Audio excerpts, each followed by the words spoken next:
we caught up with Hope's Alan Weatherill to get his take on the advantages of road disc brakes. Alan, when do you think we're going to see them in the Pro Peloton, and what advantages do road disc brakes have?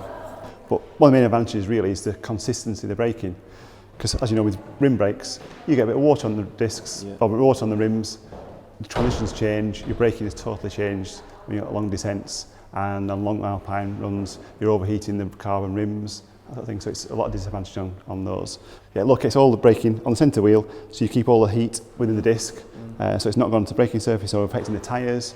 Your braking is consistent, whatever the weather, so whether it's wet or dry, it's all fine.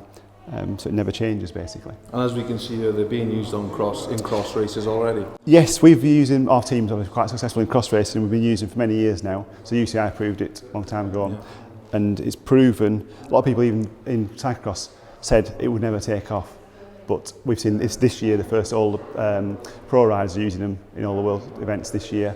And what sort of adjustments are manufacturers going to have to make to cope with the demand for the road disc brakes? There's only a few minor things really. One of the main ones is we do feel you need to go through axle on the front forks because you've got quite a big forces on the front forks and the quick release.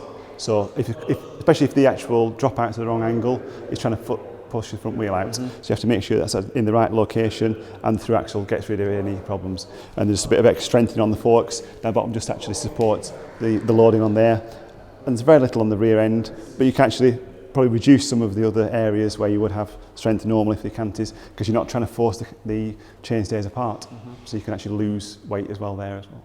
And obviously the pros are going to see a benefit for this. How is it going to affect your average sportive rider? Whatever the conditions, you have the same braking. So whether it's wet, dry, you can do long descents, and you know you're going to be able to stop at the bottom of every hill.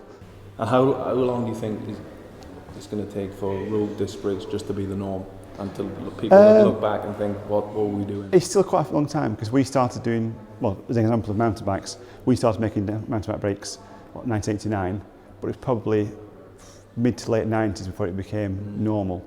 I think it will happen a bit quicker in road bikes, because obviously Shimano and SRAM have actually taken quite a strong footing on this, putting their group sets throughout the range now. So it becomes accepted much more quickly this time, rather than the mountain bike side, which took a lot longer to accept.